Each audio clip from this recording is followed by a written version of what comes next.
Sir, cabinet बैठक संपलेली आहे. आपल्या विभागाचा कुठला महत्त्वाचा निर्णय झालेला आहे?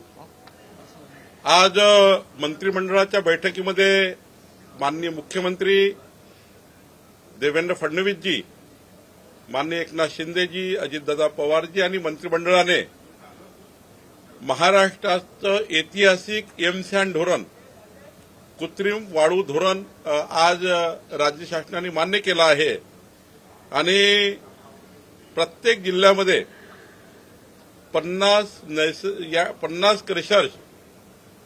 क्रेशर सरकारी जागेवर आम्ही या ठिकाणी एमसँड करता देतो आहे.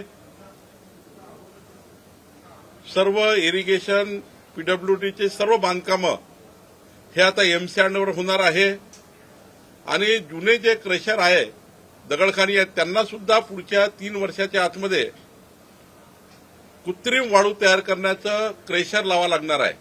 त्याच्याशिवाय त्यांना परवानगी मिळणार नाही. 200 रुपये केवळ रॉयल्टी असणार आहे. 600 रुपयावरनं 200 रुपये रॉयल्टी आता आम्ही याची केली आहे एमसँडची.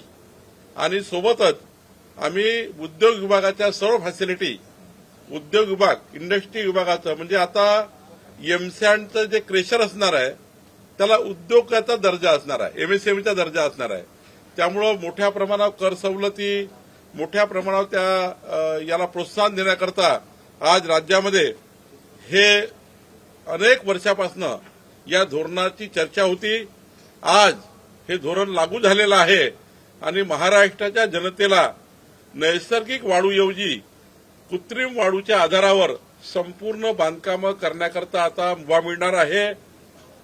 मोठ्या प्रमाणावर या वाळूमध्ये क्वालिटी आणि क्वांटिटी या दोन्ही गोष्टी आम्ही मेंटेन करणार आहोत. मला वाटतं राज्यामध्ये 1,500च्या वर आता एमसँडचे क्रशर लागणार आहे आणि जे या ठिकाणी आम्ही दगड काढणार आहोत जमिनीतून, त्या ठिकाणी तलाव निर्माण करणार आहोत. कुठली टेकडी यामध्ये खोदणार नाही. जमिनीतनं दगड काढून त्याचा तलाव तयार करणे आणि याकरता आपण माननीय मंत्रिमंडळाने मान्यता दिली आहे. खऱ्या अर्थाने राज्याच्या पुढच्या भविष्याकरता, म्हणजे खास करून मुंबई, पुणे जिथे मोठ्या प्रमाणावर बांधकाम चालू आहे त्या ठिकाणी एमसँड हा अत्यंत महत्वाचा पर्याय आता या ठिकाणी उपलब्ध झाला आहे. दुसरं, नागपूर स्मार्ट सिटीमध्ये या ठिकाणी काही झोपडपट्टी आहे. झोपडपट्टी जी आहे ती स्मार्ट सिटीमध्ये येत आहे. त्या स्मार्ट सिटीतल्या झोपडपट्टींना केवळ 1,000 रुपयाच्या स्टॅम्प ड्युटीवर त्यांची नोंदणी होणार आहे. त्यांना जिथे आम्ही रिहॅबिलेट करणार आहोत, म्हणजे आम्ही नोंदणी फी कमी केली आहे. झोपडपट्टीच्या नागपूरच्या रजिस्ट्रीकरता 1,000 रुपयामध्ये आता त्यांचा रजिस्ट्रीचा निर्णय आपण या ठिकाणी माननीय मुख्यमंत्र्यांनी घेतलेला आहे. माननीय देवेंद्र फडणवीस सरकार, देवेंद्रजी आणि आमच्या सरकारने, अजितदादा आणि एकनाथजी आणि आम्ही या ठिकाणी अत्यंत महत्वाचा निर्णय घेतला आहे की आता केंद्राने, माननीय अमितभाई शहा आणि आमचं केंद्रीय नेतृत्व, केंद्रीय त्या ठिकाणी योजनेतनं माननीय मोदीजींच्या नेतृत्वातल्या सरकारने राज्यामध्ये एक नॅशनल फॉरेन्सिक सायन्स युनिव्हर्सिटी मान्य केली आहे. नॅशनल फॉरेन्सिक सायन्स युनिव्हर्सिटी मान्य केली आहे. नागपूरमध्येही होते आहे आणि याकरता चिचोलीमध्ये 22 हेक्टर जागा या युनिव्हर्सिटीकडे मोफत देण्याचा निर्णय या ठिकाणी झाला आहे. आणि मला विश्वास आहे की माननीय अमितभाई शहा, आमचे नेते, आणि माननीय देवेंद्रजी यांनी जो संकल्प केला होता की या ठिकाणी महाराष्ट्रामध्ये अशी युनिव्हर्सिटी असावी, तर राष्ट्रीय न्यायवैद्यक शास्त्र विद्यापीठ हे नागपूरला होते आहे. चिचोलीमध्ये नागपूरच्या चिचोलीमध्ये 22 हेक्टर जागा मोफत देण्याचा निर्णय या ठिकाणी झाला आहे आणि याकरता केंद्र सरकार संपूर्ण पैसा खर्च करणार आहे. सर, भारत पाकिस्तान युद्ध जे आहे ते संपलेलं आहे, परंतु अमेरिकेने जी मध्यस्थी केली यावरती प्रश्नचिन्ह शरद पवारांनी थेट उपस्थित केलं. पवार असं म्हणतात की अमेरिकेची मध्यस्थी काश्मीरसाठी नेमकी का आहे? माननीय प्रधानमंत्री मोदीजींनी काल संपूर्ण देशाला संबोधित करताना अत्यंत स्पष्टपणे माननीय मोदीजींनी घेतलेल्या भूमिका जनतेसमोर आल्या आहे. राजकारण करणाऱ्याला राजकारण करू द्या, पण माननीय मोदीजींनी संपूर्ण स्पष्टता आणलेली आहे की आम्ही सक्षम आहोत. आम्ही या ठिकाणी संपूर्ण जगाला आमची शक्ती ही दाखवलेली आहे. मोदीजींनी ज्या ठिकाणी ज्या दहशतवाद्यांनी काश्मीरमध्ये येऊन आमचे त्या ठिकाणी बळी घेतले आणि धर्म विचारून बळी घेतले, त्या दहशतवाद्यांना त्यांच्या घरात घुसून मारण्याचं काम आमच्या देशाच्या सैनिकांनी केलं, आमच्या सेनेने केलं आणि खऱ्या अर्थाने जगामध्ये भारतीयाची मान उंचावण्याचं काम माननीय प्रधानमंत्री मोदीजींनी केलेलं आहे.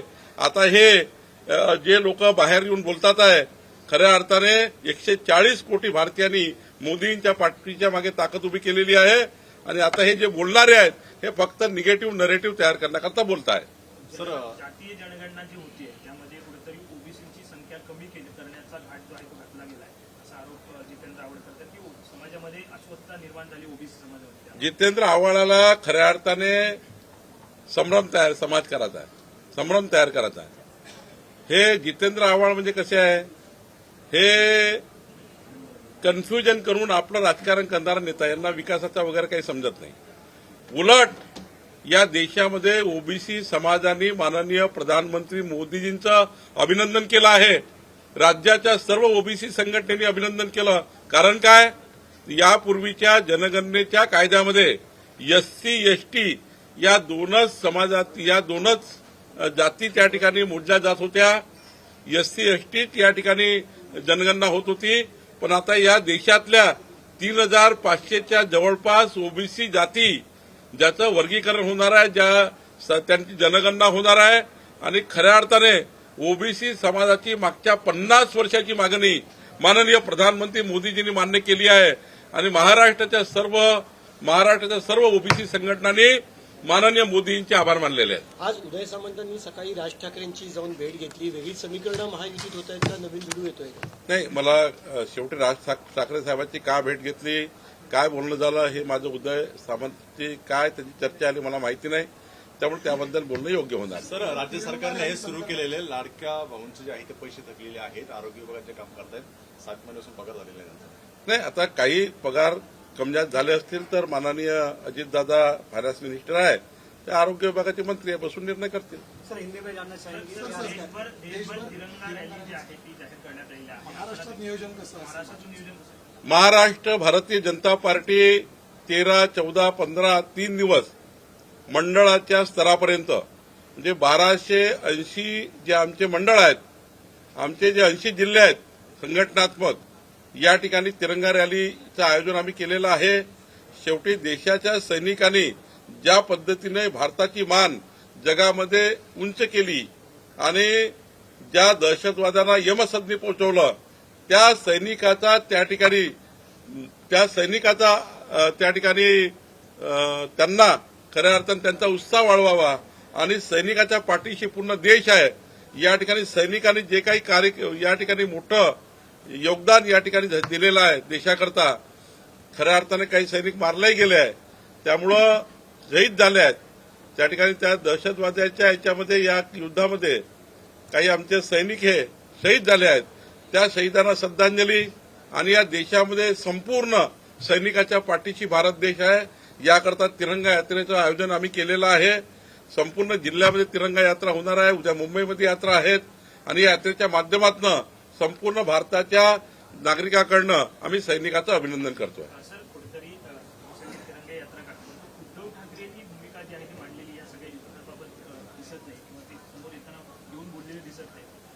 त्याच्याबद्दल काही मला फार माहिती नाही, त्याची चर्चा करणं काही योग्य नाही. सर, हिंदी में आज पंतप्रधानांनी देशाला उद्बोधन केल्यानंतर आज सकाळी ते उधमपूरमध्ये जाऊन सैन्याचं जे बेस कॅम्प आहे त्या ठिकाणी जाऊन त्यांनी सैनिकांचं मनोबल वाढवण्याचा प्रयत्न केला, संवाद साधला. हेच तर त्या ठिकाणी महत्वाचं आहे की माननीय प्रधानमंत्री मोदीजींनी सैनिकाला गो अहेड, सैनिकाच्या पाठीशी भारत देश उभा आहे, सैनिकाच्या पाठीशी केंद्र सरकार उभा आहे, सैनिकाच्या पाठीशी मोदीजी उभे आहे, हे दाखवून दिलं आहे. आणि त्यामुळे सैनिकाच्या पाठीशी माननीय प्रधानमंत्री मोदीजींनी जी शक्ती उभी केली आहे, जे सरकार उभं केलं आहे आणि सैनिकांना पूर्ण सूट दिलेली आहे, हीच या ठिकाणी महत्वाची होती. आणि म्हणूनच आपल्याला हा या ठिकाणी जो विजय मिळाला किंवा जे आपल्याला आज परिणाम दिसत आहे हे याचेच परिणाम आहेत. सर, लाडक्या बहीण योजनेसाठी सामाजिक न्याय विभागाने आदिवासी विभागाचा निधी वळवलाय अशी चर्चा सुरू आहे. काय तथ्य? खोटाटेपणा आहे हो. लाडक्या बहिणीच्या योजनेचं बजेटच वेगळं आहे. त्याचं बजेट हेड वेगळं आहे. सरकारच्या प्रत्येक विषयाला बजेट हेड असतात आणि त्यामुळे हे खोटारडेपणा आहे. काहीतरी चुकीच्या पद्धतीने सरकारमध्ये संभ्रम निर्माण करण्याचा प्रयत्न आहे. सर हिंदी में जानना चाहेंगे, कैबिनेट मीटिंग हुई, क्या तय हुआ है, क्या डिसीजन? आज माननीय हमारे मुख्यमंत्री देवेंद्र फडणवीस जी इनकी अध्यक्षता में मंत्रिमंडल की बैठक हुई, जिसमें हमारे एकनाथ शिंदे जी, हमारे अजीतदादा पवार जी और हम सारे मंत्रिमंडल के सभी मंत्री थे, जिसमें मेरे महसूल विभाग का अगर विचार करें तो इस राज्य में, महाराष्ट्र में अब एमसैंड की नई पॉलिसी आई है जो देश में 5 राज्यों में है. हमारे देश में, हमारे राज्य में नहीं थी. अब महाराष्ट्र स्टेट सरकार ये एमसैंड का जो पॉलिसी लाई है, इसमें हर जिले में 50 नए एमसैंड के क्रेशर ये खोलने वाली है. इसको हम जो फर्स्ट कम फर्स्ट को देने वाले हैं. इसके लिए सरकार की जगह हम लीज पर देंगे, प्राइवेट जगह होगी तो उसको भी परमिशन देंगे. एमसैंड यानी जो नेचुरल सैंड है उसके लिए एक ये पर्याय है. एमसैंड ये क्रश होगी, तैयार होगी और ये एमसैंड आने वाले दिनों में सभी सरकारी कंस्ट्रक्शन जो है, इरिगेशन के, पीडब्ल्यूडी के सारे कामों के लिए एमसैंड यूज की जाएगी. एमसैंड के लिए सारे इंडस्ट्रियल पॉलिसी का बेनिफिट मिलेगा. एमसैंड के लिए पर्यावरण पॉलिसी का बेनिफिट मिलेगा. एमसैंड के लिए आने वाले दिनों में पूरी सब्सिडी मिलेगी और जो अभी क्रेशर्स है उनको भी आगे एमसैंड की क्रेशर डालना पड़ेगा, ताकि जो अवैध रूप से जो हमारे यहाँ सैंड और सैंड माफिया इस महाराष्ट्र में जिस प्रकार से नेचुरल जो हमारी सैंड है उसको लेकर उसको जमीन को, हमारे नदियों को कमजोर कर रहे, नदियों में सैंड निकालकर नदी का वहां का जो हमारा एनवायरमेंट है वो ध्वस्त करने का काम कर रहे हैं. अब जो एमसैंड पॉलिसी आई है, पूरे महाराष्ट्र में 3 सालों में सारे कंस्ट्रक्शन एमसैंड पे आएंगे और एमसैंड में जो हम जगह देंगे वो कोई भी हिल रहे, कोई भी टेकड़िया रहे, इसको नहीं तोड़ेंगे. जमीन के अंदर हम एमसैंड करेंगे और वो जब पूरा हो जाएगा एमसैंड पत्थर निकालना, तो वहां वाटर कंजर्वेशन का एक टैंक भी बनेगा, जो टैंक वहां की वाटर लेवल मेंटेन करेगा, वाटर स्टेबिलिटी मेंटेन करेगा. एमसैंड धोरण आया हुआ है, ये राज्य के लिए बहुत बड़ा एक इवोल्यूशन है, रिवोल्यूशन है. तो इसके लिए मुझे लगता है कि एक एमसैंड का धोरण ये जो माननीय देवेंद्र फडणवीस जी ने लाया है, हमारी सरकार ने लाया है, ये बहुत महत्वपूर्ण धोरण पॉलिसी हमारे यहाँ है. दूसरा, नागपुर में जो स्मार्ट सिटी है वहां पर कुछ झोपड़पट्टियां, झुग्गियां जो वहां से रिहेबिलिट हम कर रहे हैं, उन झुग्गी झोपड़ियों को जहां हम दूसरी तरफ दे रहे, वहां जो स्टैम्प ड्यूटी होगी वो 1000 रूपये की होगी. 1000 रूपये में उनका घर रजिस्टर कर देंगे, उसका एक निर्णय हुआ है. और तीसरा, माननीय प्रधानमंत्री मोदी जी की नेतृत्व की सरकार ने, मोदी जी की सरकार ने माननीय अमित भाई के नेतृत्व में और माननीय देवेंद्र जी ने राष्ट्रीय न्यायवैद्यक शास्त्र विद्यापीठ जो गृह मंत्रालय का है, केंद्रीय गृह मंत्रालय का है, जो national forensic science university Nagpur में आ रही है, महाराष्ट्र में नागपुर में यूनिवर्सिटी आ रही है. ये यूनिवर्सिटी का पूरे महाराष्ट्र को फायदा होगा. तो हमारे यहाँ जो नेशनल फॉरेंसिक साइंस यूनिवर्सिटी आ रही है उसके लिए 22 हेक्टर जगह हमने फ्री दी है और केंद्र सरकार पूरा पैसा खर्चा करेगी और एक महाराष्ट्र के लिए एक नया एडिशन इस प्रकार से होगा. मैं देवेंद्र जी का और माननीय अजीत दादा और एकनाथ जी का आज की मंत्रिमंडल बैठक में फैसले लिए हैं, उनका आभार व्यक्त करता हूं, क्योंकि ये सारे रेवेन्यू डिपार्टमेंट के फैसले थे, वो सारे आज हुए हैं. और निश्चित रूप से एमसैंड धोरण, ये नेशनल हमारी जो न्यायवैद्यक शास्त्र विद्यालय वो, और 1000 रूपये में गरीब आदमी के लिए झोपड़पट्टी में उनकी रजिस्ट्री कर देना, ये 3 निर्णय महत्वपूर्ण है. सर, शरद पवार जी का एक बयान सामने आया. शरद पवार जी जिस तरह से डोनाल्ड ट्रंप ने कश्मीर को मुद्दे को लेकर बयान दिया था, शरद पवार कहते हैं कि भारत और पाकिस्तान के बीच में ही चर्चा होनी चाहिए, तीसरे ने इसमें चर्चा नहीं करनी चाहिए. किस तरह से देखते हो? माननीय प्रधानमंत्री मोदी जी ने पूरे देश को संबोधित किया है और सारा स्पष्टता से देश के सामने लाया है. और जिन जिन दहशतवादियों ने हमारे देश में आकर जिस प्रकार से खून खराबा किया, हमारे मोदी जी के नेतृत्व वाली सरकार में जिस प्रकार से हमारे सारे सैनिक दलों को खुली छूट दी और जिस प्रकार से पाकिस्तान में घुसकर सारे दहशतवादियों के पूरे वहां पर जितने भी अड्डे थे उसको ध्वस्त कराए और जिस प्रकार की ताकत पूरे विश्व को माननीय मोदी जी की सरकार ने दिखाई, मोदी जी ने सारा जनता के सामने लाया है। अब ये शरद पवार जी या बाकी लोग जो है ये कंफ्यूजन और जनता को कंफ्यूज करने के लिए काम कर रहे हैं। मुझे लगता है मोदी जी ने सारे देश को पूरा विश्वास दिलाया। 140 करोड़ जनता ने मोदी जी का साथ दिया। मोदी जी के साथ 140 करोड़ जनता है। महाराष्ट्र की 14 करोड़ जनता है और जो निर्णय मोदी जी ने किया है, पाकिस्तान को सबक सिखाया है, ये सबक पाकिस्तान सीख ले। और मोदी जी ने यह भी कहा है इसके बाद कोई भी दहशतवादी हल्ला अगर होगा तो वो युद्ध समझा जाएगा और उनको घर में घुस के मारा जाएगा। ये जो मोदी जी ने कहा है ये देश के लिए पर्याप्त है। हमारा देश सुरक्षित है। हमारा 140 करोड़ का देश सुरक्षित रखने का काम माननीय मोदी जी ने किया है। रैली का आयोजन किया है, किस तरह से महाराष्ट्र में आयोजन रहने वाला है? तिरंगा हमारे महाराष्ट्र में सारे 14 करोड़ जनता के माध्यम से 1280 जगह हम तिरंगा यात्रा कर रहे हैं। हमारे सैनिकों ने, हमारे सेना ने जिस प्रकार से एक पराक्रम किया है, इस सेना को जो पराक्रम किया है उनकी अभिनंदन यात्रा, तिरंगा यात्रा हम महाराष्ट्र में कर रहे हैं। और सेना का जो बल है उसको मजबूत करने के लिए पूरा देश सेना के साथ खड़ा है। इस वजह से तिरंगा यात्रा हम निकाल रहे हैं। शेवटचा प्रश्न होता, 10वीचा निकाल लागलेला आहे, विद्यार्थ्यांना काय शुभेच्छा द्या. आणि दुसरी महत्वाची गोष्ट, 49 अशा शाळा आहेत राज्यातल्या, त्यांचा निकाल 0% लागलाय. त्यातल्या 8 शाळा नागपूर जिल्ह्यातल्या सुद्धा आहेत.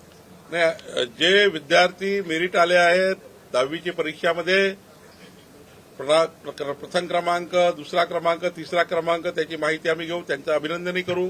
पण मला अभिमान आहे की आपल्या विद्यार्थ्यांनी, महाराष्ट्राच्या विद्यार्थ्यांनी 21व्या शतकाचा जो एक मानव संसाधन आहे आमचं, हे विकसित भारताचं मानव संसाधन, विकसित महाराष्ट्राचं मानव संसाधन, जे 10वीमध्ये आता मुलं पास झाले, हेच मुलं पुढच्या काळामध्ये एक देशाला मजबूत करणारी एक नवी या ठिकाणी एक टीम तयार होणार आहे.